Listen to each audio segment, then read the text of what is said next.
Hey, how you doing, guys? First off, I wanted to say that my voice is going out, so I'm probably gonna try to do this in one take. Any mistakes, I'm not gonna edit it out.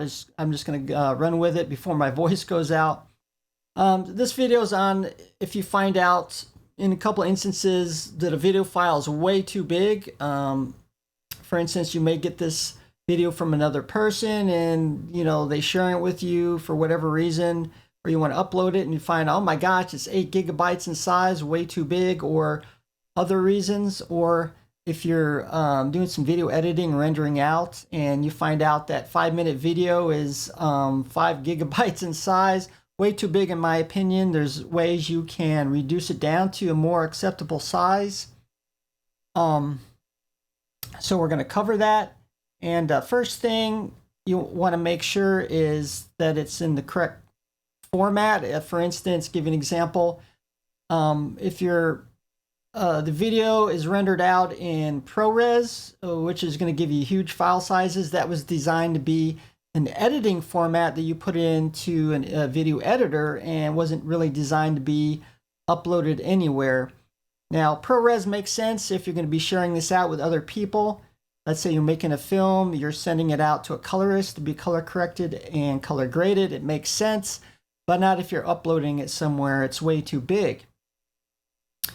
Next thing I would probably check based on that resolution size. For instance, let's say 1080p. You want to check the bit rate. Often when you export it out, a lot of things will automatically set it for a certain bit rate. Now, what I love to use is YouTube's recommended uploads. It'll tell you all the minimums requirements for YouTube recommended. For instance, I'm going to show you that now. For instance, take a look at 1080p, which I often upload up to YouTube. YouTube recommends at 1080p. The bare minimum for that resolution and frame rate is the minimum is about 8 megabits per second, or it could be 8,000 kilobits per second, depending on what application you're using. So those are the bare minimums, which I often use myself to reduce file sizes, for instance, and give you an example with this. Okay, I'm also going to give you a next example here. This is I often use Apple's compressor. I'll be in Final Cut Pro 10, and then I'll send it to compressor for final rendering to upload to YouTube, for instance.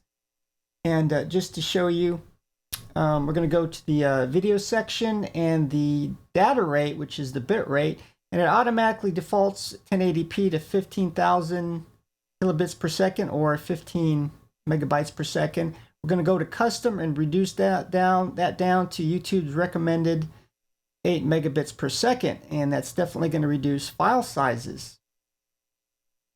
Another thing,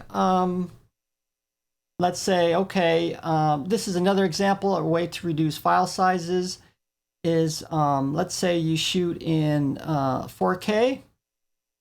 Another big way to reduce file sizes is to when you render it out, knock it down to 1080p, because of course 4K video is 4 times the resolution of 1080p.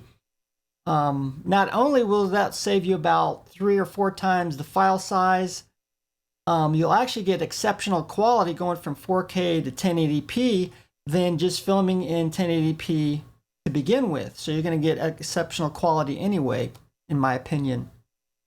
And just to show you, depending on your video editor of choice, here we're back in compressor, and you can choose knock it, in this case, from 1080p down to 720p. Knock it down one resolution and you'll save file space as well. Okay, that's another way of doing it. And I guess, of course, you can use the combination of both of them. For instance, you can go from 4K, knock it down to 1080p, and then make sure you go to 8 kilobits per second, or 8,000 kilobits per second, 8 megabits per second, depending on how you want to say it. And that'll knock it down even further. Okay, there's another choice as well. For instance, going from compressing it into H.264. Of course, 265 is the new compression that's out there. It hasn't grabbed 100% out in the marketplace, but it will reduce file sizes down to by 40% over 264 with no perceivable loss in quality. And here we're in Handbrake, and you can go from 264 down to 265, or you're actually going up in compression ratio. That'll save you a lot of space as well. Of course, if you go with this, with the new compression, which is the newest standard, 265, keep in mind a couple of things.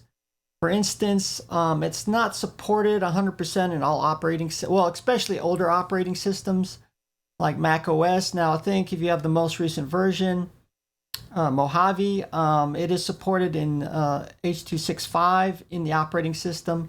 If it's not supported by the operating system, you may have to use third-party applications such as VLC to play it in.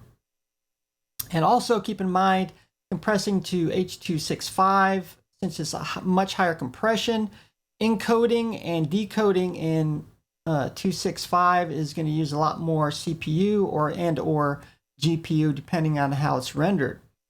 So you can use all these methods to reduce your file size, which I've discovered over the years doing a lot of testing. Keep in mind using, for instance, like using higher bit rate, it's going to give you higher quality video.